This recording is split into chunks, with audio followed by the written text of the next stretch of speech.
Dia yang layak kita puji, layak kita tinggikan. Haleluya Yesus. Terima kasih Tuhan. Anugerah-Mu besar dalam hidup kami Tuhan. Kami ada semua oleh karena anugerah Tuhan. Sebab itu Tuhan, kami menikmati hadirat Tuhan saat ini. Dalam ibadah kami Tuhan, Engkau yang menguduskan kami, mengampuni kami, melayakkan kami Tuhan, untuk kami menerima berkat-berkat-Mu dalam ibadah kami saat ini. Biarlah kuasa-Mu berotoritas dalam hidup kami, mengambil alih pelayanan pada saat ini. Ibadah kami dari awal pertengahan sampai pada akhirnya kami motorkan dalam tangan kasih.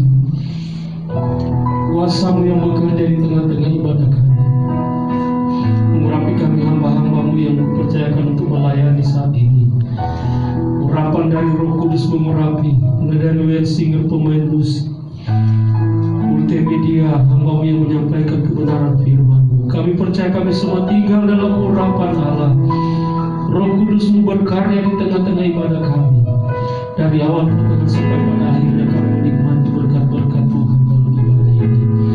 Terima kasih Tuhan Yesus, terima kasih. Sebab itu Tuhan, kami tidak izinkan kuasa kegelapan dalam bentuk apapun yang bekerja, mengganggu setiap hidup kami, mengganggu fokus kami, mengganggu sarana prasarana yang kami pakai untuk beribadah. Kami bersatu hati, kami tolak hancurkan kuasa iblis dalam nama Yesus, dalam nama Tuhan Yesus Kristus. Hanya kuasa-Mu yang bekerja di tengah-tengah ibadah kami saat ini. Terima kasih Tuhan Yesus, terima kasih. Kami mulaikan ibadah kami saat ini. Kami berdoa untuk umat-umat Tuhan yang dalam perjalanan. Engkau hentar terus mereka dengan kuasa-Mu, sehingga mereka boleh tiba di tempat ini sama-sama kami memuji meninggikan nama Tuhan. Terima kasih Tuhan Yesus, terima kasih. Kami akan masuk dalam hadirat Tuhan. Kami membuka tabiskan ibadah kami saat ini dalam satu nama yang ajaib, itu dalam nama Tuhan Yesus Kristus. Haleluya, haleluya. Terima kasih Tuhan. Terima kasih ya Roh Kudus.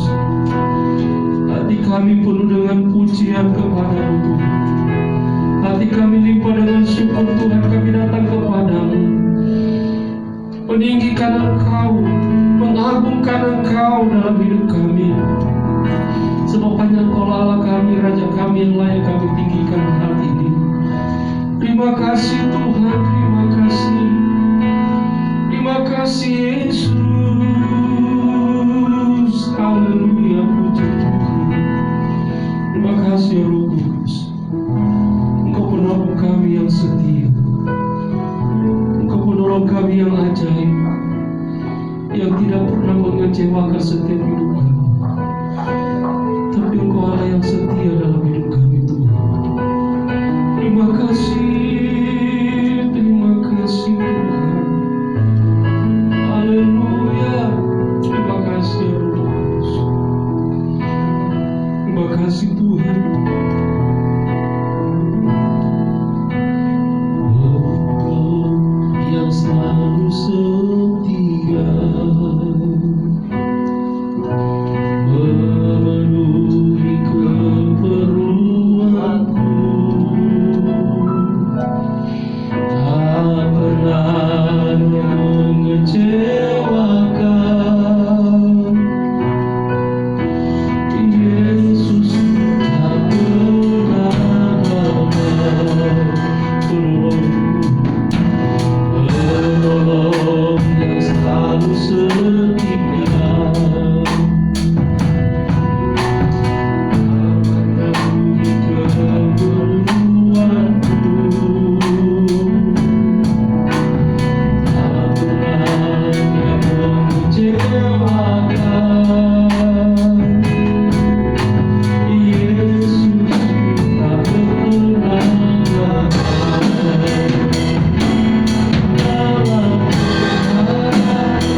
kasih Yesus, terima kasih Roh Kudus.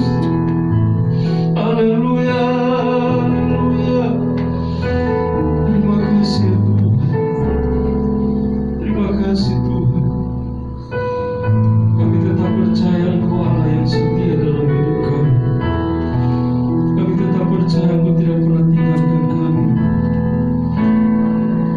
Segala perkara dapat ku tanggung di dalam Dia yang memberi kekuatan. Tuhan Yesus penolong dan sahabat. Tetap percaya Tuhan setia. Segala perkara dapat ku tanggung. Mari kita sama-sama kita bangkit berdiri.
Haleluya, menjadi penolong sahabat dalam hidup kami. Terima kasih Tuhan. Saat ini kami akan lebih lagi bersorak, memuji, meninggikan Tuhan. Engkau yang bertata dan hadir di setiap pujian kami saat ini. Kami akan lebih lagi memuji Tuhan dalam nama Tuhan Yesus Kristus. Haleluya. Amin. Puji Tuhan. Haleluya. Haleluya. Saya percaya kabar kita saat ini adalah kabar yang penuh dengan sukacita. Karena kita adalah umat-umat pilihan Allah. Kita adalah umat-umat yang sudah dipilih oleh Tuhan.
Dia sangat baik, teramat baik dalam hidup kita.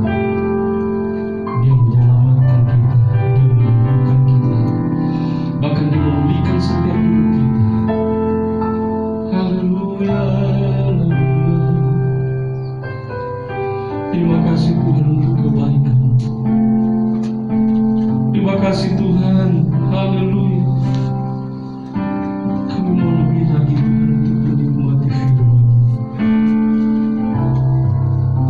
Saat ini kami mempersiapkan hidup kami untuk menerima kebenaran firman. Biarlah firman yang kami akan terima pada saat ini menjadi kekuatan bagi kami, menjadikan kami lebih lagi di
Urapi hamba-Mu dengan kuasa-Mu, dengan otoritas-Mu, sehingga hamba-Mu menyampaikan firman-Mu. Itulah yang menjadi isi hati Allah dalam hidup kami, sehingga terus kami umat-umat-Mu semakin dibangun, dimotivasi di tempat ini, supaya kami lebih lagi setia di dalam Tuhan. Terima kasih Tuhan Yesus, terima kasih kami mau siap terima firman-Mu, dan kami beri dengan syukur kami kepada Tuhan dalam nama Tuhan Yesus Kristus. Haleluya. Amin. Puji Tuhan, silakan duduk. Selanjutnya saya serahkan kepada Bapak Gembala.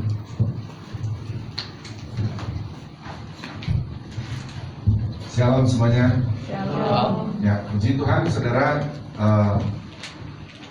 Gini ya, di bawah namanya, di bawah, di atas masih berapa yang kosong ya?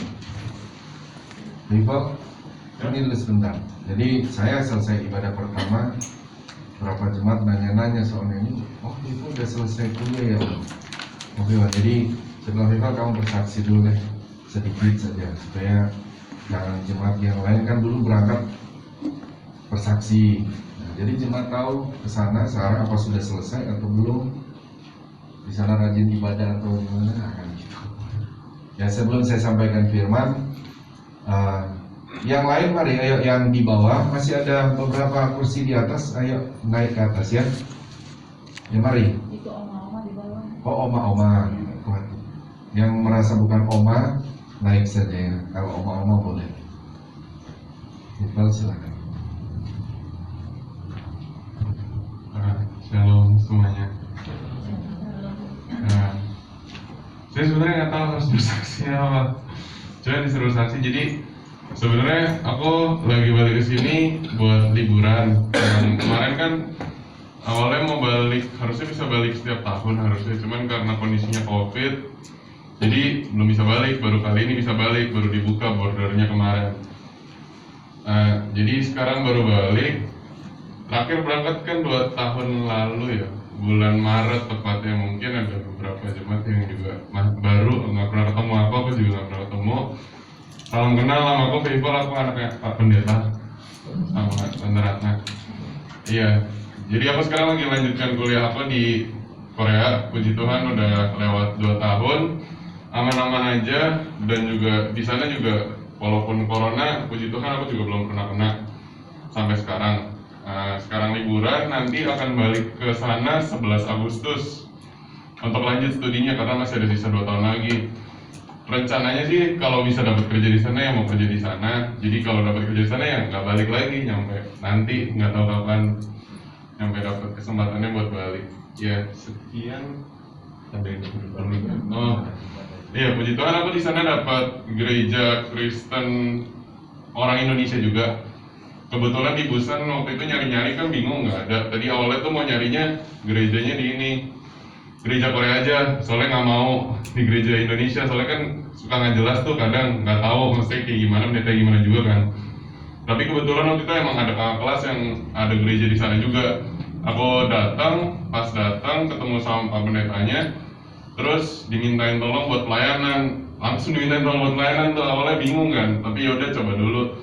Ternyata puji Tuhan dapat ini, pendetanya juga dari di Indonesia gitu, ini juga pas segala macam, kenal sama beberapa pendeta juga. Jadi yaudah memutuskan untuk stay di sana, untuk pelayanan di sana. Puji Tuhan di sana juga jadinya aktif pelayanan juga, sama ikut di gereja di sana gitu. Makasih semuanya. Tepuk tangan dulu buat People. Ya, terima kasih. Oke, sekarang kita mari fokus untuk masuk pada pembacaan firman dan perenungan firman yang akan kita dengar sebentar. Namun kita akan membaca firman Tuhan di dalam Amos pasal 5 untuk melanjutkan tema kita. Berapa waktu lalu saya dapat menyampaikan dan baru 1 poin karena saya membahasnya dalam 4 poin. Ya. Tentang firman Tuhan berkata, carilah Tuhan. Nah, dalam kitab Amos pasal 5 ayat 4 sampai 5 dan 6 kita akan membaca lagi ayat ini. Mari jemaat Tuhan bangkit berdiri, di lantai bawah juga boleh bangkit berdiri. Dan yang mengikuti pada online juga dapat mengikuti pembacaan firman Tuhan. Kita baca firman Tuhan ayat 4 kaum pria yang baca, ayat 5 kaum wanita, ayat 6 baca bersama-sama. Jadi kaum pria dulu, jalan yang menuju hidup. Ayat 4, kaum pria 1, 2, 3. Sebab beginilah firman Tuhan kepada kaum Israel, carilah aku maka kamu akan hidup. Janganlah kamu mencari Betel, janganlah pergi ke Gilgal, dan janganlah menyeberang ke Berseba. Sebab Gilgal pasti masuk ke dalam kekuasaan dan Betel akan lenyap. Ayat 6 bersama-sama, 2, 3. Carilah Tuhan maka kamu akan hidup, supaya jangan Ia memasuki keturunan Yusuf bagaikan api yang memakannya habis dengan tidak ada yang memadamkan bagi Betel. Amin. Tuhan berkati. Silakan duduk kembali. Saudara yang Islam Tuhan, kita berbicara pada waktu lalu mengenai tema carilah Tuhan maka kamu akan hidup. Dalam konteks pembicaraan firman Tuhan yang disampaikan atau yang kita dengar saat ini dalam konteks kitab Amos. Maksudnya saya beritahu itu sehingga saudara akan, firman Tuhan itu begini polanya saudara. Ketika dalam satu kitab, ya dia ada satu konteks khusus di dalam itu, ya. Di tahun itu peristiwa apa di dalamnya. Jadi harus sesuai konteks itu. Nah, di dalam konteks ini saudara, di mana Tuhan berkata carilah Tuhan. Karena apa konteksnya saudara? Karena poin pertama kita sudah membahas itu adalah bagaimana orang Israel tidak mencari Tuhan. Nah itu maksudnya, tidak mencari Tuhan, sehingga saudara, Tuhan berkata dalam konteks poin pertama tentang mencari Tuhan sebetulnya adalah satu seruan bagi orang Israel untuk supaya mereka bertobat. Karena penting, karena Tuhan itu sumber hidup. Kalau tidak cari Tuhan, siapa yang memberi hidup lagi? Karena kan yang memberi jaminan bagi orang Israel semenjak mereka mereka keluar dari tanah Mesir, kan yang menjamin mereka akan hidup dipeliharakan Tuhan. Nah, yang memberi jaminan itu adalah Tuhan. Posisi sekarang di kitab Amos, orang Israel tidak mencari Tuhan. Nah, itulah gambarannya saudara, sehingga dalam konteks pengertian tentang mencari Tuhan, yang pertama adalah berbicara supaya orang Israel itu bertobat. Dalam konteks cari Tuhan, itu maksudnya. Dari tidak mencari Tuhan, sekarang cari Tuhan. Nah, poin yang kedua kita akan bahas saudara ya. Poin yang kedua, coba kita baca dulu ayat yang kelima saudara. Ayat yang kelima baca bersama-sama. 1, 2, 3. Janganlah kamu mencari Betel, janganlah pergi ke Gilgal, dan janganlah menyeberang ke Berseba. Sebab Gilgal pasti masuk dalam pembuangan dan Betel akan lenyap. Saya jelaskan dulu saudara. Ayat yang kelima ini kita akan bahas pada poin yang kedua ini, bicara begini saudara. Carilah Tuhan dalam pengertian beribadalah di tempat yang telah ditentukan oleh Tuhan. Pertama adalah orang Israel ini. Israel ini punya dua kerajaan ya saudara, terbagi dua semenjak dari Salomo pecah saudara jadi dua. Ada selatan dan utara. Namanya satu kerajaan Israel, satu kerajaan Yehuda. Kerajaan Yehuda itu saudara dia punya bait Allah namanya di Yerusalem. Kerajaan daripada Israel saudara ya. Israel ini dia saudara punya bait Allah namanya di Betel. Saya lanjut ya supaya saudara paham. Tuhan berkata kepada orang Israel, jadi bukan orang Yehuda ini ya, orang Israel, jangan kamu mencari Betel. Padahal saudara, Betel ini ada namanya bait Allah. Sekalipun itu adalah bait Allah yang bisa dibilang bagi orang Yerusalem, berkata kepada orang Israel yang ada ibu kotanya Samaria, mereka menganggap itu bukanlah bait Allah yang ditentukan oleh Tuhan. Karena bait Allah yang ditentukan oleh Tuhan bagi orang Israel sebelum negara ini pecah, kerajaan ini pecah, itu sebetulnya bait Allah Salomo yang dibangun di Yerusalem. Oke, kita bahas di ini. Oh ya, sebelum saya lanjut, saudara, satu waktu saudara pasti diberkati Tuhan. Saudara punya kerinduan ya, harus punya kerinduan. supaya apa yang saya ceritakan, khotbahkan, karena kan peristiwa-peristiwa seperti ini, sejarah-sejarah seperti ini, lokasinya ada, tempatnya ada, kan semua ada di Israel, ada di Mesir. Jadi bulan lalu atau 2 bulan lalu ada jemaat bilang, "Om, pengen ke Israel lagi." Jadi saya bilang, "Oh, nanti kita akan berangkat di Februari, pertengahan Februari." Jadi masih dingin dan masih dapat salju di Hermon. Nah, kalau ada jemaat yang sudah diberkati Tuhan atau yang belum merasa cukup, berdoa, nanti Tuhan cukupkan. Ya, ada rencana, intinya ada rencana di pertengahan Februari akan ke Israel. Nah, saudara akan diperlihatkan, sehingga apa yang kadang-kala saya khotbah begini, saudara akan melihat, oh dulu di Samaria bagaimana, oh Yerusalem itu bagaimana, begitu. Lebih saudara akan jelas lagi lokasinya, ya, seperti apa. Terutama kalau nanti ikut tur gitu, saudara akan dibawa. Bagaimana seperti saya bilang tadi, bagaimana orang Israel ini dituntun keluar dari Mesir, saudara akan lihat Mesirnya. Bagaimana ketika Musa naik ke Gunung Sinai, saudara akan dibawa naik ke Gunung Sinai yang begitu tinggi, ya, sampai masuk ke Israel. Nah, itu gambarannya. Nah, saya balik menceritakan firman Allah pada saat ini. Tuhan kan begini, saudara. Orang Israel ini, orang Israel ya, bukan kerajaan Yehuda, kerajaan Israel.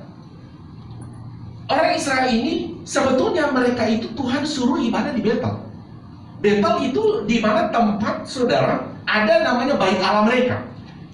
Tuhan tentukan itu di Betel. Tapi sekarang Tuhan bilang, jangan kamu ibadah di Betel. Selanjutnya lagi, Tuhan berkata, jangan pergi ke Gilgal. Gilgal itu satu tumpukan batu ketika pada waktu orang Israel mengalahkan Yeriko, menyeberang sungai Yordan, masuk mengalahkan Yeriko. Di situ mereka dirikan satu batu. Karena Yeriko pada waktu itu kan adalah satu kerajaan yang terkuat di dunia, yang tidak mampu dikalahkan oleh kerajaan manapun. Tapi pada waktu orang Israel masuk dan tanpa ada senjata perang, mereka hanya mengalahkan Yeriko dengan puji-pujian. Mereka berkumpul menyembah, beribadah kepada Tuhan, dan tembok Yeriko itu runtuh. Nah, di situ mereka di Gilgal itu, mereka mendirikan satu batu. Orang Israel itu, salah satu cara mereka datang seperti bersiara datang ke tempat itu menuntut iman mereka, terus membawa bahwa Tuhan pasti bela mereka, Tuhan pasti campur tangan dalam setiap persoalan mereka. Tetapi sekarang Tuhan bilang jangan pergi ke Gilgal. Maksudnya apa? Karena memang Tuhan tidak akan perlihatkan lagi katanya pertolongan apa yang Tuhan pernah kasih kepada mereka. Begitu juga Tuhan bilang, jangan kamu menyeberangi pergi ke Berseba. Kenapa? Karena Berseba itu adalah di mana pernah dikenal dengan sumur-sumur Yakub yang berbuih-buih airnya begitu banyak. Tuhan tidak akan kasih lagi itu. Intinya bahwa pada akhirnya Tuhan berkata begini, sebab Gilgal pasti masuk ke dalam pembuangan dan Betel akan lenyap. Jadi Tuhan bilang, mau entah Gilgal, mau entah Berseba, dan juga Betel, di mana kerajaan Israel tempat beribadah, lenyap semuanya. Dan betul-betul di tahun sekitar 700-an sebelum Masehi ya saudara, 600-an, 700 sebelum Masehi. Jadi sebelum Masehi ini saudara ya, betul-betul Israel ini dibuang ke Babilonia, ditawan, dan betul-betul dari tahun itu Betel tempat mereka ibadah itu betul-betul dimusnahkan oleh Tuhan. Sampai sekarang tidak pernah berdiri lagi. Hanya ada satu bait Allah di Yerusalem yang masih sempat diperbaiki oleh Esra dan Nehemia. Tetapi Tuhan Yesus bilang tahun 70 pada waktu itu bait Allah itu hancur. Sekarang tidak ada bait Allah, entah di Israel, entah di kerajaan Yehuda. Tidak ada bait Allah. Sekarang hanya informasi sedang dibangun oleh Israel kembali di Yerusalem, di dalam tanah. Saudara, kalau nanti ke Israel ya sekarang tidak boleh lagi. Pertama saya pergi ke Israel masih diizinkan masuk ke dalam tanah pembangunan bait Allah. Oh, kedua masih masuk ya, tapi sudah tidak boleh masuk ke dalam. Jadi cuma masuk ke terowongan, melewati saja, sudah ditutup. Belakangan saya tanya lagi, apa boleh masuk? Sekarang tidak boleh lagi, karena ada pembangunan di dalam. Mereka membangun lagi. Jadi cuma bisa dari luar saja. Itu bait Allah. Nah, intinya saya beritahu itu mengenai tempat-tempat ibadah itulah yang Tuhan telah tentukan bagi orang Israel. Entah orang Israel, kerajaan Israel atau kerajaan Yehuda. Ada tempat yang Tuhan tentukan untuk mereka beribadah. Tetapi saudara, kenapa Tuhan bilang jangan lagi ke sana, jangan lagi ke sana? Dikarenakan bahwa orang Israel pada waktu itu mereka telah mendirikan satu mesbah-mesbah di rumah-rumah mereka untuk mereka beribadah dengan pilihan mereka, dan mereka tidak mau lagi datang kepada tempat di mana Tuhan sudah tentukan. Memang orang Israel berpikir, ya Allah itu roh. Allah itu roh, Allah itu menguasai alam semesta. Allah itu, Tuhan itu ada di mana-mana. Betul itu, saudara. Jadi menurut mereka, ya kami beribadah di sini, toh Tuhan ada. Tetapi saudara, ini berbicara, saya katakan bahwa Tuhan menentukan orang Israel beribadah di tempat yang Tuhan pilih. Tetapi orang Israel ini, saudara, tidak melakukan itu lagi. Sehingga disitulah Tuhan berkata, tidak akan ada lagi. Kamu mau pergi ke Betel, tidak akan ada lagi. Dan betul-betul itu menjadi lenyap sampai sekarang. Kita akan masuk pada poin di mana kita akan belajar pada pagi hari ini adalah mencari Tuhan dalam pengertian dalam kitab Amos ini. Carilah Tuhan, maka kamu akan hidup. Maksudnya atau dalam pengertian ini, Tuhan menyuruh orang Israel itu adalah mengenai mencari Tuhan. Kamu beribadah di tempat di mana Tuhan tentukan buat kamu. Itu poinnya. Nah, sekarang kita akan bahas begini, saudara. Sebelum saya menjelaskan dulu ayat-ayat saudara dalam hal ini, baru saya akan bawa saudara pada refleksi kepada kita sekarang ini. Saya ajak dulu saudara membaca dalam Amos pasal yang ketiga ayat 13, sorry ya. 1, 2, 3. Dengarlah dan peringatkanlah kaum keturunan Yakub. Demikianlah firman Tuhan Allah, Allah semesta alam, bahwa pada waktu aku menghukum Israel karena perbuatan-perbuatannya yang jahat, aku akan melakukan hukuman kepada mesbah-mesbah Betel, sehingga tanduk-tanduk mesbah itu dipatahkan dan jatuh ke tanah. Sampai situ saja. Kalau sudah melihat, saya bilang tadi, kan Tuhan telah menentukan mereka ibadah di Betel. Tapi Tuhan bilang sekarang tidak boleh lagi. Tuhan tidak akan ada di sana lagi. Dikarenakan sebelumnya itu memang Tuhan telah menyuruh mereka, orang Israel ini, supaya beribadah di Tuhan tentukan. Tapi mereka membangun mesbah-mesbah khusus bagi mereka, seperti yang mereka menganggap ya ini kan sama saja, kami berdoa menyembah di Betel sama berdoa menyembah di sini, kami bangun mesbah, ya Tuhan toh ada di sini. Itu pengertian mereka. Apakah itu betul-betul Tuhan ada di situ? Tuhan ada, karena Tuhan itu ada di mana-mana. Amin, saudara. Sama saya bawa begini. Saudara menyembah di sini, sekarang Tuhan ada di sini. Amin. Kalau saudara di rumah, Tuhan ada nggak di rumah saudara? Ada. Kalau saudara di mobil menyembah Tuhan, Tuhan ada di sana nggak? Ada. Di mana saja Tuhan itu ada. Kenapa? Karena Allah itu roh. Adalah Allah yang tidak terbatas dalam ruang dan waktu. Di dalam tanah Tuhan ada nggak, saudara? Ada. Di dalam air Tuhan ada nggak, saudara? Ada. Di mana-mana Tuhan itu ada. Jadi secara pikiran bagi orang Israel, lah di mana saya menyembah Tuhan kan boleh, Tuhan kan ada. Ya betul. Tetapi bagi Tuhan, saudara, bagi Tuhan ada satu tempat yang memang Tuhan khususkan. Tentukan bagi orang Israel untuk engkau beribadah. Itu poinnya. Tetapi orang Israel ini tidak melakukan itu. Sehingga saudara, Tuhan berkata, carilah Tuhan. Itu maksudnya. Carilah Tuhan, kamu datang di tempat di mana Tuhan tentukan kamu. Jadi ini bukan konteks begini, saudara ya. Apa saya tidak boleh berdoa di rumah, tidak boleh berdoa di mobil? Bisa, saudara. Tuhan tetap ada. Tapi yang poin yang akan kita bahas, bagaimana ada hari-hari tertentu, ada tempat-tempat tertentu yang memang Tuhan tentukan kepada orang Israel untuk datang beribadah di situ. Di situ Tuhan mau mereka beribadah. Nah, gambaran merefleksikan dalam hidup kita sebetulnya sama, saudara. Kita juga sebenarnya mau berdoa di rumah ya boleh, berdoa di mobil ya boleh, karena Tuhan ada di sana. Tetapi saudara, sebagai orang percaya, ada hari-hari tertentu, ada tempat-tempat tertentu yang juga Tuhan tentukan bagi kita, yang harus kita datang karena memang Tuhan mau di sana. Bisa paham saudara? Contoh seperti hari ini. Boleh nggak saudara ada di rumah? Ketika berdoa di rumah, tidak datang ke gereja. Apakah Tuhan ada di rumah? Ada. Tapi kenapa saudara Islam Tuhan meminta datang ke satu tempat? Karena memang Tuhan mau ada di satu tempat. Itu Tuhan. Makanya Tuhan berkata, kembali kepada konteks kitab Amos, Tuhan menyuruh orang Israel, carilah Tuhan. Padahal kan mereka sebetulnya beribadah di rumah mereka, membuat mezbah-mezbah. Tapi ternyata Tuhan tidak berkenan di situ.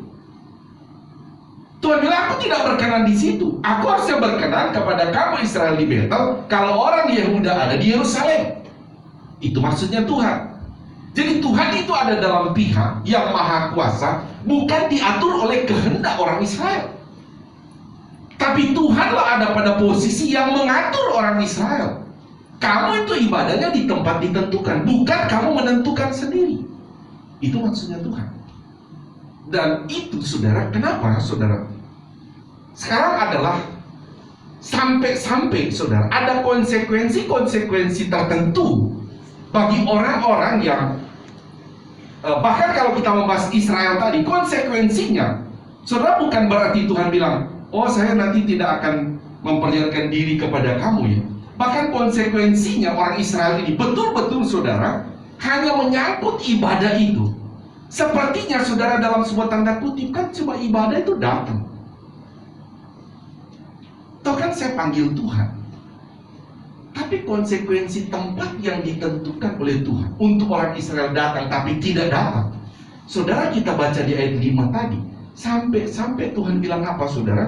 Dikatakan bahwa Tuhan akan pasal 5 tadi ya, ayat yang ke sebab Gilgal pasti masuk ke dalam pembuangan. So tahu orang Israel ini konsekuensi ibadah saudara. Itu mereka bayar selama 70 tahun. Datang kerajaan Babilonia, menyerang orang Israel, mengangkut orang Israel, bawa ke Babilonia, dijadikan budak di sana. Memang ada orang-orang tertentu bisa kerja di kerajaan sesuai dengan pengetahuan dia. Nehemia, Esra, Daniel, Sadrak, Mesak. Tapi sebagian besar orang Israel membayar harganya 70 tahun. 70 tahun mereka harus dijadikan budak di sana. Sampai pada akhirnya Tuhan juga menyuruh Yeremia untuk datang beritahu kepada mereka, kalau mereka lagi mau mencari Tuhan, mereka akan melihat masa depan yang indah. Jadi saya mau bawa saudara begini, ibadah itu sampai Tuhan bilang kepada Israel melalui Amos, carilah Tuhan dalam hal beribadah, karena di mata Tuhan ibadah itu penting sekali. Sekali lagi, di mata Tuhan ibadah itu penting sekali. Haleluya saudara. Bagi kita, mohon maaf ya, kita kadangkala seperti orang Israel, merasa ya ibadah kan cuma datang di bait Allah. Orang Israel kan kalau sembah aja cuma begini, sebut firman Allah, berapa jam dia pulang. Dalam tanda kutip kelihatannya rutinitas. Kelihatannya dalam tanda kutip itu cuma seperti itu. Mungkin juga kalau kita ikuti ya sudah. Kadang-kala mungkin saudara yang jauh lebih lama perjalanan saudara dari sini pulang daripada ada di ruang ibadah. Dan kalau ini saudara tidak memahami dengan benar, saudara dan saya bisa terjebak pada ini ya suatu rutinitas saja. Saya datang, duduk, dengar, ya pulang. Tetapi saudara, ini yang terjebak pada orang Israel. Sehingga mereka merasa, saya di rumah aja lah, bikin mesbah di sini. Ya tuh kan kebaikan Allah, cuma datang, udah cuma begini-begini, panggil Tuhan, memuji Tuhan, ya pulang. Udah sini saja. Orang Israel tidak melihat bahwa ini sesuatu pertama perintah Tuhan. Ini sesuatu yang sangat penting sekali. Bahkan kadang-kala saudara, nanti kita akan melihat bagaimana tidak beribadah pun ada konsekuensi-konsekuensi yang sangat berbahaya. Bahkan saya bilang tadi, bagi orang Israel sampai membayar, hanya tidak ibadah loh saudara, di tempat yang ditentukan oleh Tuhan, sampai mereka harus membayar harga 70 tahun dibuang oleh Tuhan. Sehingga saudara, menjadi pelajaran bagi kita, refleksi hidup bagi kita, bahwa ibadah itu di mata Tuhan, pertama adalah perintah Tuhan, kedua ibadah itu saudara adalah sangat penting di mata Tuhan. Sehingga bagi kita, saudara melihat bahwa memang saudara kita kadang-kala seperti orang Israel. Dari rumah datang memuji Tuhan, doa dengan firman pulang. Tapi saudara, jangan terjebak pada pemikiran seperti orang Israel. Oh ini kan hanya rutinitas saja. Ya cuma begini datang ya pulang. Mesti buang pikiran itu saudara. Apapun kegiatan ibadah kita, dalam tanda kutip seperti tadi orang bilang seperti rutinitas, tapi di mata Tuhan itu satu kesukaan bagi Tuhan. Orang percaya berkumpul datang di rumah Tuhan. Karena itu yang Tuhan suruh. Orang Israel dimanapun mereka harus berkumpul, datang beribadah. Saya bawa dulu, sebelum saya bawa pada gereja kita, saya ajak dulu saudara melihat saudara dalam Keluaran pasal 9, bagaimana ibadah itu satu perintah Tuhan yang harus kita lihat, dan ibadah itu satu hal yang sangat penting, sangat-sangat penting di mata Tuhan. Ayat 1 sampai 6, Keluaran 9. Mari kita baca ini ya, bergantian ya, ayat 1 sampai 6. Saya ayat 1, sudah ayat 6. Berfirmanlah Tuhan kepada Musa. Ini peristiwa ini ketika orang Israel masih di tanah Mesir ya, tanah Mesir sebelum keluar menuju ke tanah Kanaan atau di negara Israel. Berfirmanlah Tuhan kepada Musa, pergilah menghadap Firaun dan berbicaralah kepadanya. Beginilah firman Tuhan Allah orang Ibrani, biarkanlah umatku pergi supaya apa saudara? Mereka beribadah kemana? Kepadaku. Ayat 2, saudara baca.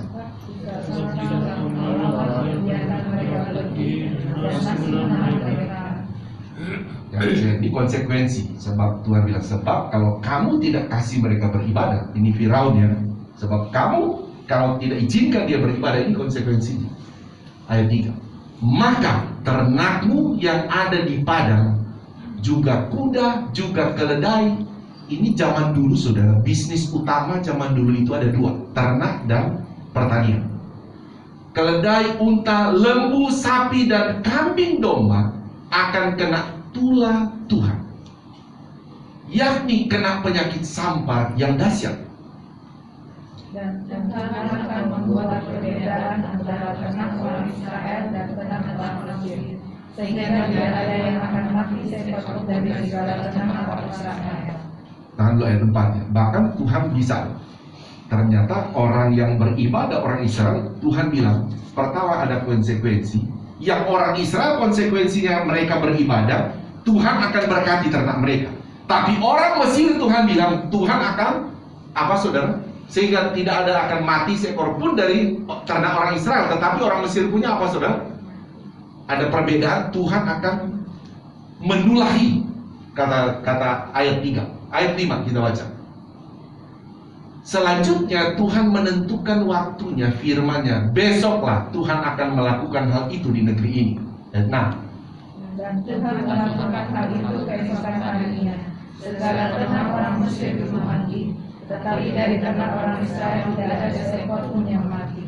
Haleluya, amin saudara. Ibadah pun saudara Bahkan ada konsekuensi jasmani. Padahal saya bilang tadi, orang Israel ini kan saudara, konsekuensi jasmani sebelum mereka dibuang di Babilonia, betul-betul Tuhan pelihara, Tuhan lindungi mereka, peternakan mereka. Bahkan zaman dulu kan saudara saling perang, Tuhan pun jaga kerajaan mereka.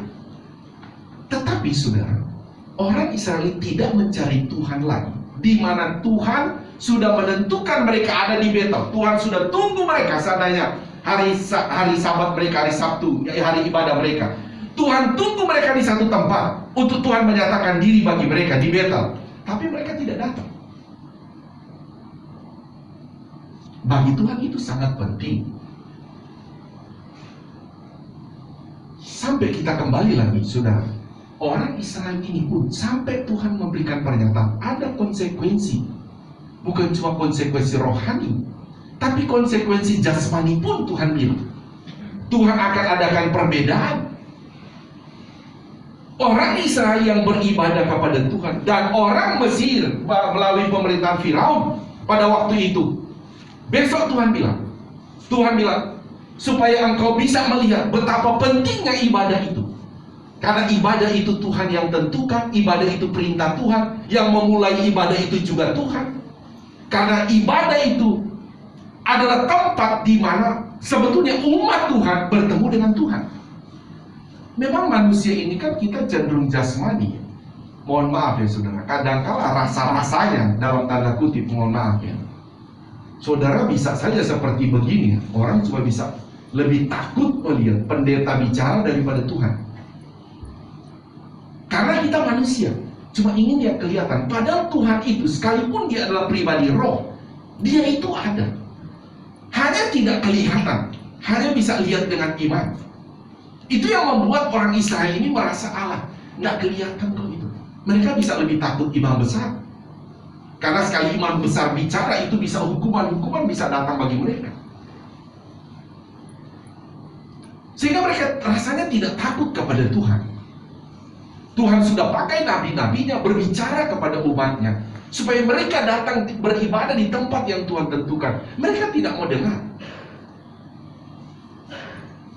Nah, kita kembali saudara pada poin kedua ini. Carilah Tuhan dalam pengertian supaya beribadahlah di tempat yang Tuhan tentukan. Karena kalau tidak beribadah di tempat yang Tuhan tentukan, orang Mesir kan, Firaun bilang begini, sudahlah kamu ibadah di sini saja, kan sama saja. Tapi Tuhan bilang, aku tentukan mereka di gunung ini, mereka harus pergi. Tuhan bilang kepada Musa, pergi bilang kepada Firaun, kalau dia tidak mengizinkan kamu pergi beribadah di tempat aku tentukan, saya akan, Tuhan bilang, aku akan membunuh ternak mereka, dan aku akan memberkati ternak. Jadi dari ini, dari apa saudara, ayat-ayat ini kita bisa melihat sekali lagi mengenai tempat ibadah yang Tuhan tentukan bagi kita, menjadi satu refleksi hidup bagi kita bahwa memang Tuhan itu ada di mana-mana. Tetapi sebagai orang percaya, ada tempat yang Tuhan tentukan bagi kita untuk beribadah. Haleluya saudara.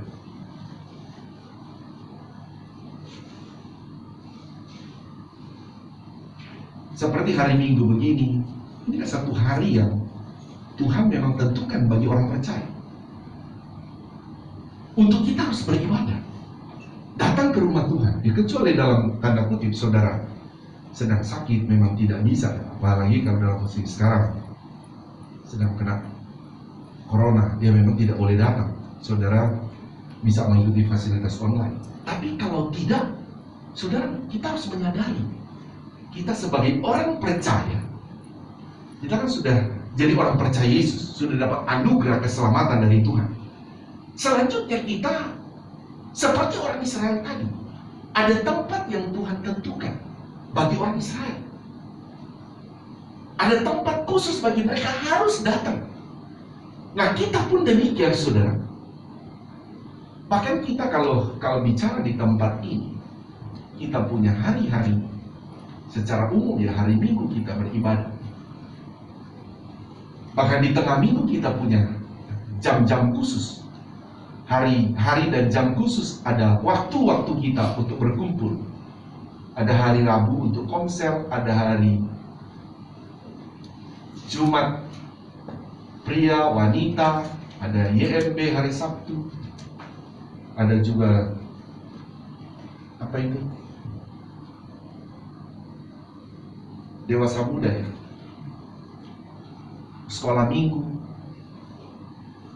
Sebetulnya bagi kita orang percaya, melihat bahwa kita ini, saudara, kita ini kan jadi ditentukan Tuhan. Bicara tempat ya saudara, saya bisa katakan begini, di kota wisata ini saudara, gereja itu waktu kita kumpul lalu mungkin sudah ada 30-an 30-an gereja di kota wisata. Tapi mari saudara harus melihat, saya dan saudara ada di tempat ini. Saudara harus melihat ini saudara, bukan semata-mata saudara memang punya mau.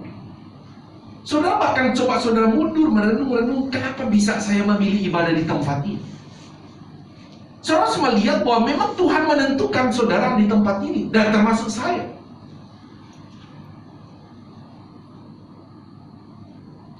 Siapa akan berkata dulu kita itu ibadahnya SK saya dari organisasi dan pemerintah itu keluarnya di pasar minggu di Jakarta.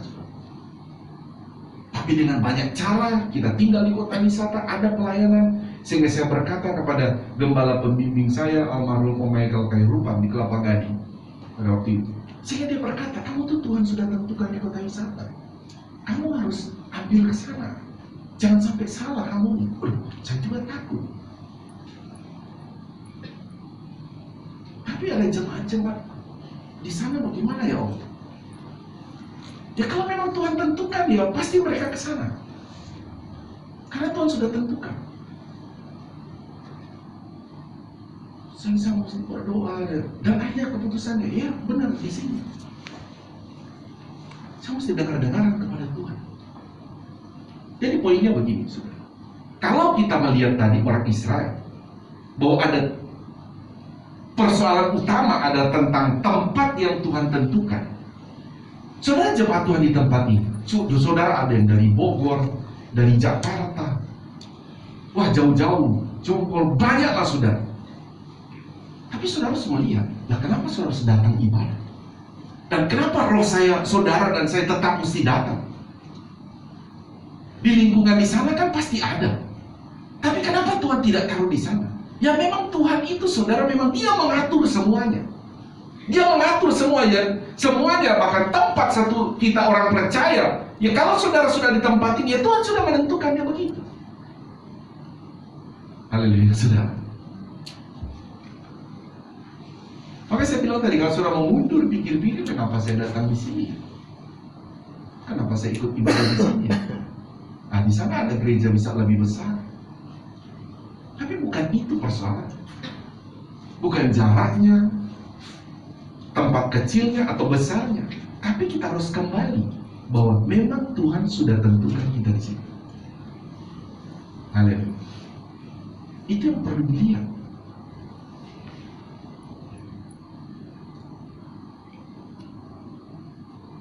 Maka mungkin ada yang kita bisa lihat, gereja di situ buat cuma 2-3 orang. Tapi perlu dikasih tahu ke jemaat itu. Gereja kamu 2-3 orang, tapi kalau Tuhan tentukan kamu di situ, kamu ibadah di situ saja. Haleluya.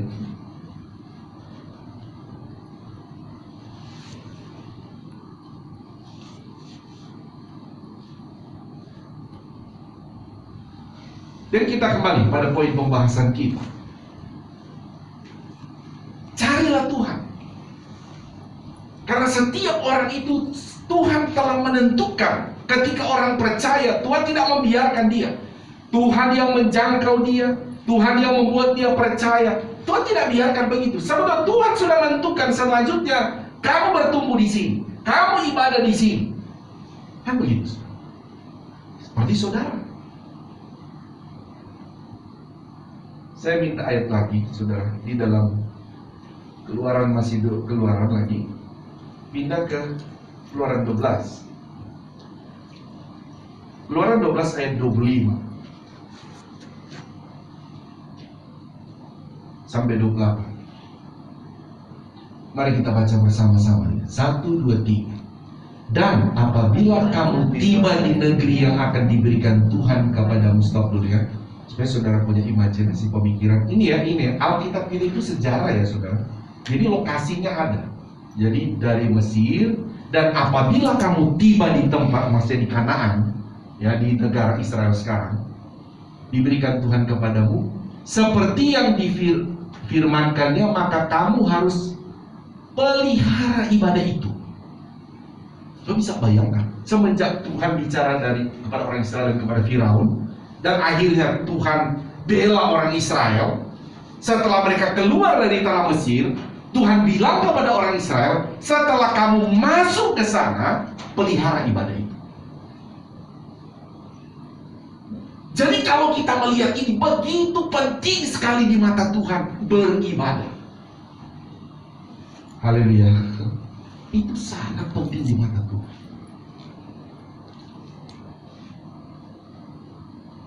Ayat yang berikut 26. Baca bersama-sama. 1, 2, 3. Dan apabila anak-anakmu berkata kepadamu, apakah artinya ibadahmu ini? Stop dulu saudara. Orang misalnya sampai anak-anak, memang apa artinya ibadah? Apa sih artinya ibadah? Kan datang tuh, kita nggak cuma lihat pendetanya memuji Tuhan, memang artinya apa? Kan begitu.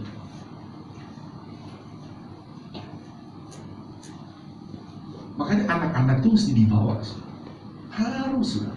Anak-anak itu harus dibawa. Tuhan perhatikan anak-anak. Harus suruh ikut ibadah. Ayat 27. 1, 2, 3. Maka haruslah kamu berkata, itulah korban Paskah bagi Tuhan yang melewati rumah-rumah orang Israel di Mesir, tetapi menyelamatkan rumah-rumah kita. Lalu berlututlah bangsa itu dan sujud menyembah. Kalau orang Israel, salah satu mereka beribadah untuk mengingat Tuhan itu bela kita, Tuhan itu tolong kita, Tuhan itu selamatkan kita dari kematian. Apakah kita punya cerita yang sama? Tidak. Cerita kita bagi anak-anak kita. Kenapa kalau anak-anak tanya kita, kenapa kita harus beribadah kepada Tuhan? Cerita kita adalah karena Tuhan sudah selamatkan kita dari api neraka. Haleluya. Kita harus beribadah kepada Tuhan yang sudah menyelamatkan kita. Kalau kita tidak diselamatkan oleh Tuhan, kita masuk neraka. Sama dengan orang Israel. Pada waktu itu, kalau tidak ada tanda darah pada waktu itu di lambang pintu mereka, itu kematian melanda mereka. Kita pun sekarang kalau tidak ada tanda darah Yesus, tidak ada penebusan oleh darah Yesus, ya orang itu tidak juga akan masuk dalam kerajaan surga, pasti masuk neraka dia. Makanya kalau kita beribadah, mesti ceritakan juga tanya kepada anak-anak kita bahwa kita ini karena sudah diselamatkan oleh Tuhan, kita harus beribadah kepada Tuhan. Dan bilang kepada anak-anak, mungkin anak, Pak, tapi ibadahnya jauh sekali ke sana. Tapi Tuhan tuh tentukan kita ke sana, mesti ke sana. Jangan kita pilih sendiri. Haleluya.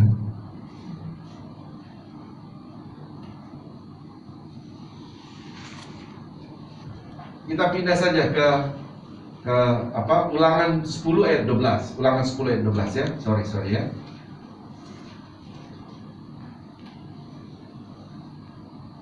Baca 1, 2, 3.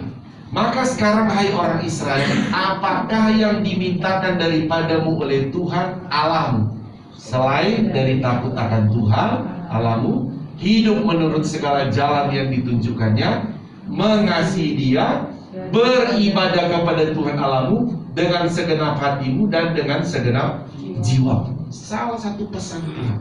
Kalau tadi dikatakan jangan melupakan ibadah, bahkan ceritakan kepada anak-anakmu. Bahkan kalau anak-anakmu bertanya kenapa kita harus beribadah di sana, ya karena memang Tuhan menyuruh, karena memang Tuhan tentukan. Bahkan di sini firman Allah pun berkata dalam Ulangan pasal 10 ayat 12 ini berkata bahwa ini bagian daripada kita menuruti Tuhan. Itu beribadah. Tetap di pasal sama, ayat 20 dulu sampai 22. Kita baca lagi ya, pasal yang sama. Baca 1, 2, 3. Engkau harus takut akan Tuhan Allahmu, kepadanya haruslah engkau apa? Beribadah dan berpaut, dan demi namanya haruslah engkau bersumpah. Terus, dialah pokok puji-pujianmu, dan dialah Allahmu yang telah melakukan di antaramu perbuatan-perbuatan yang besar dan dahsyat, yang telah kau lihat dengan matamu sendiri. Ayat terakhir 22. Dengan 70 orang nenek moyangmu pergi ke Mesir, tetapi sekarang ini Tuhan Allahmu telah membuat engkau banyak seperti bintang-bintang di langit. Haleluya, saudara. Bagaimana saudara, satu jaminan mereka beribadah Tuhan suruh, dan mereka melakukannya. Awal pergi ke Mesir adalah Yusuf dibuat, baru dia bawa keluarganya, ada 70 orang. Bahkan harusnya mereka ini tinggal di negeri orang, harusnya sudah mati semua. Tetapi Tuhan pelihara mereka, dan Tuhan menyuruh mereka beribadah. Dan sekarang Tuhan berkata, bagaimana orang Israel sekarang sudah puluhan ribu banyaknya, tetap dipelihara, tetap dijaga oleh Tuhan. Kenapa saudara? Karena tetap beribadah. Ingat saudara, orang Israel ini, dimanapun mereka berada, sampai kembali ke tanah Kanaan, berjalan mereka didampingi dengan ibadah terus. Pada waktu keluar dari tanah Mesir, ada tabut Allah di sana, saudara. Mereka membawanya, saudara, pakai pangkulan, dan ada namanya tiang awan, tiang api. Mereka bikin satu kemah, saudara, tapi belum bait Allah, saudara. Itu berpindah-pindah. Itu harus ada, wajib ada itu. Jadi dengan kata lain, perjalanan jasmani mereka didampingi dengan ibadah, terus didampingi dengan ibadah.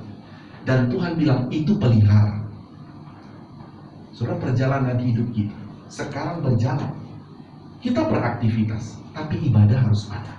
Amin, saudara. Kemana kita pergi? Kita sedang menuju ke surga. Kapan sampainya? Kita nggak tahu. Israel pun nggak tahu kapan dia bisa sampai tanah Kanaan. Mereka juga nggak tahu, karena mereka belum pernah pergi ke tanah Kanaan.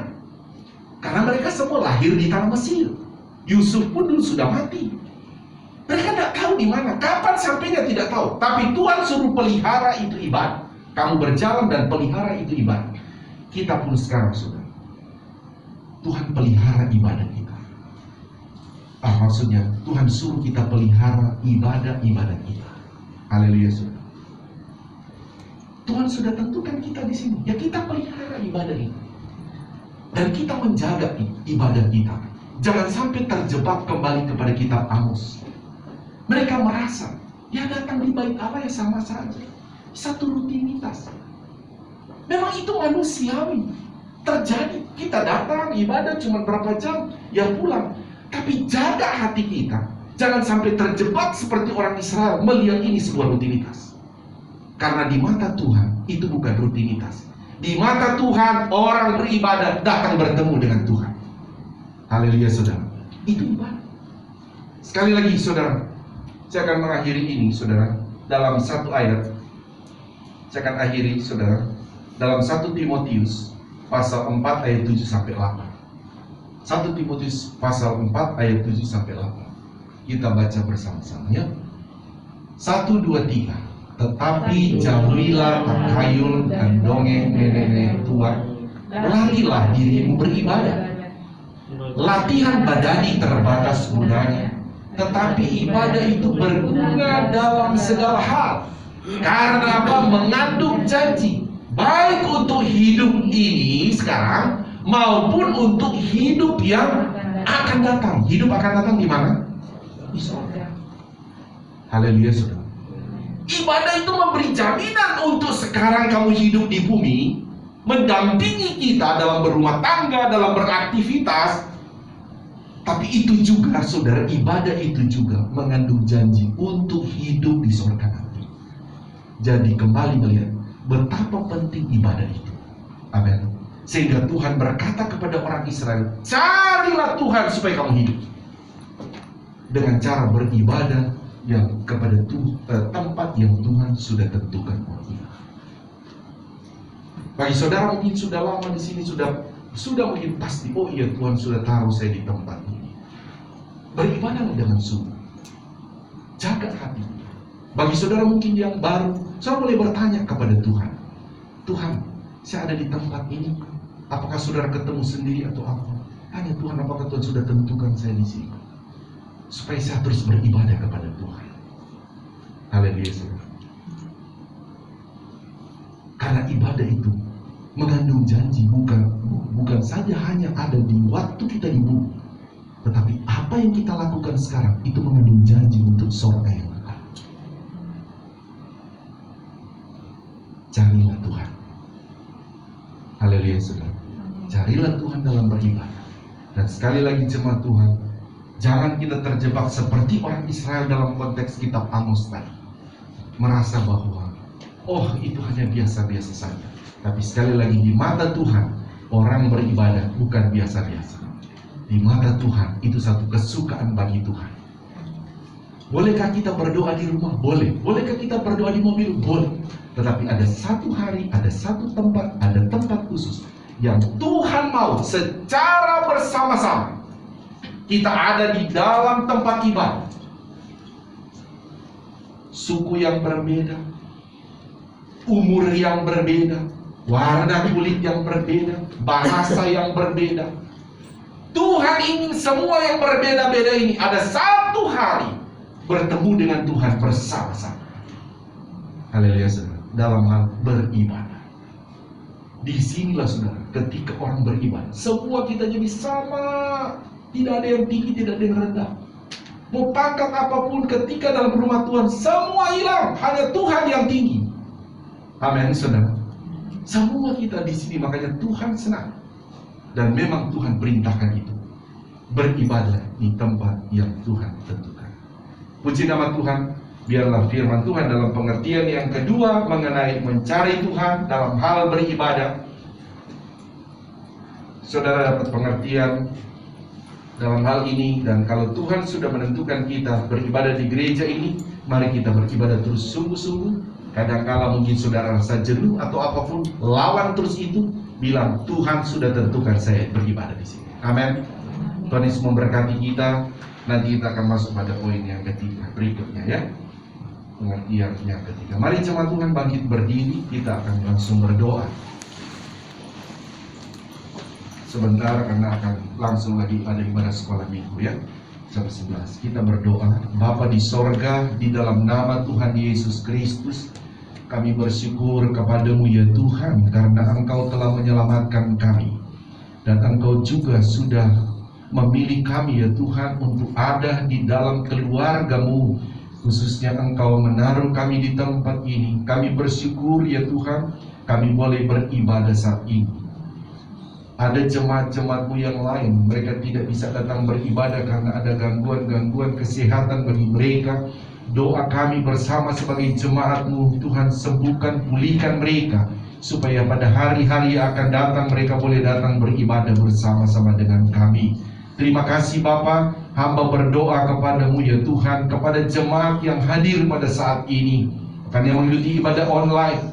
Ada pergumulan-pergumulan dalam hidup mereka ya Tuhan, baik dalam pergumulan rumah tangga mereka, pergumulan kesehatan mereka, pergumulan pendidikan anak-anak, atau pergumulan usaha bisnis pekerjaan mereka. Semua jenis pergumulan umat-umat-Mu ya Tuhan, kami taruh ke dalam nama Tuhan Yesus Kristus, bahwa di dalam Tuhan ada pertolongan, di dalam Tuhan ada kesembuhan, di dalam Tuhan ada pemulihan, di dalam Tuhan ada keberkatan bagi kami. Terima kasih Bapa, kami bersyukur kepadamu Tuhan untuk ibadah saat ini dalam pertemuan dengan Engkau. Terima kasih, kami bersyukur untuk firman yang sudah Engkau taburkan bagi kami. Di dalam nama Tuhan Yesus kami berdoa. Haleluya. Semua percaya berkata amin. Tepuk tangan beri kemuliaan buat Tuhan Yesus.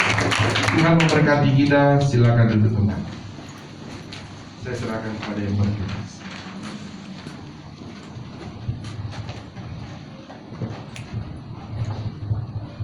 Puji Tuhan, Tuhan berkati kita dengan firman-Nya. Dan pertama-tama terima kasih kepada Bapak Gembala yang sudah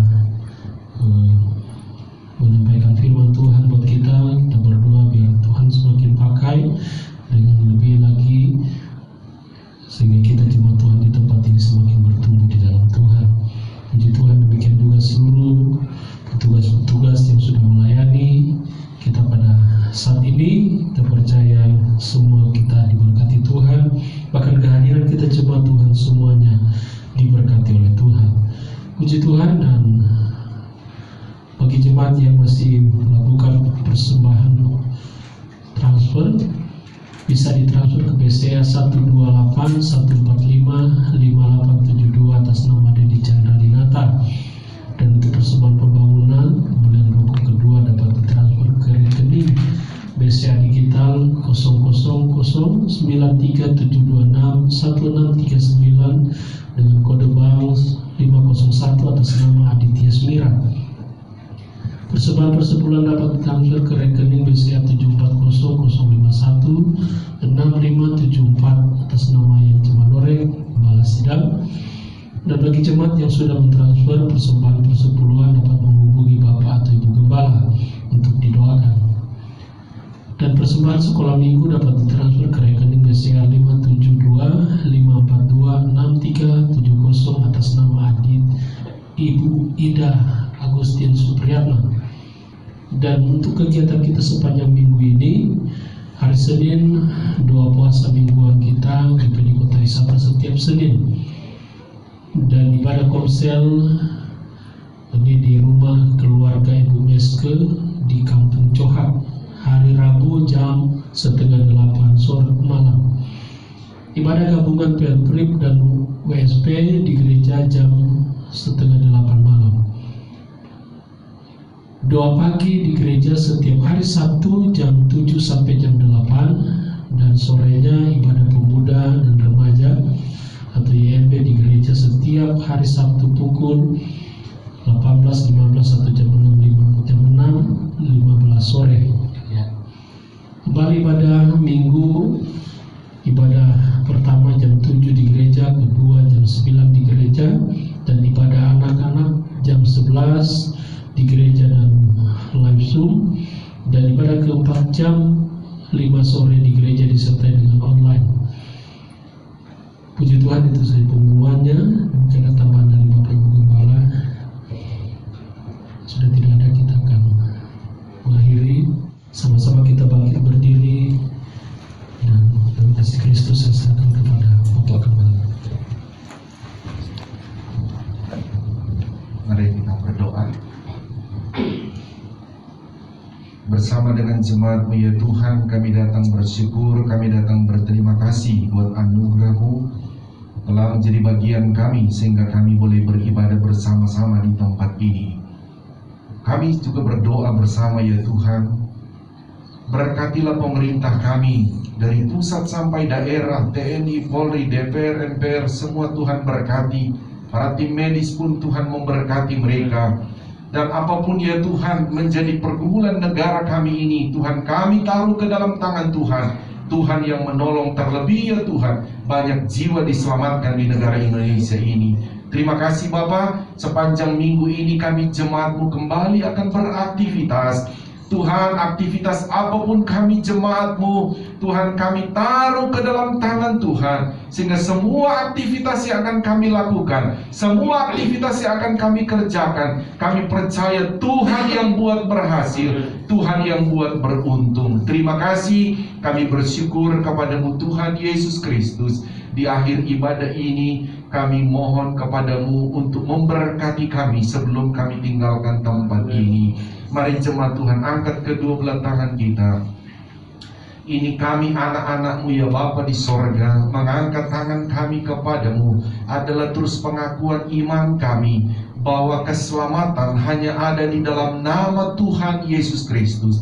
Engkau juga yang menjadi sumber segala sumber berkat bagi kami. Mohon memberkati kami semua dengan berkat-berkat rohani, juga berkat-berkat jasmani secara luar biasa. Saudaraku, terimalah berkat daripada Allah Bapa, cinta kasih sayang daripada Tuhan Yesus Kristus, penghiburan persekutuan kuat kuasa, urapan-urapan baru dari Roh Kudus memenuhi memberkati kita semua saat ini sampai Maranatha. Tuhan Yesus Kristus datang kembali menjemput kita semua. Taruh tangan di dada, naikkan pujian ini.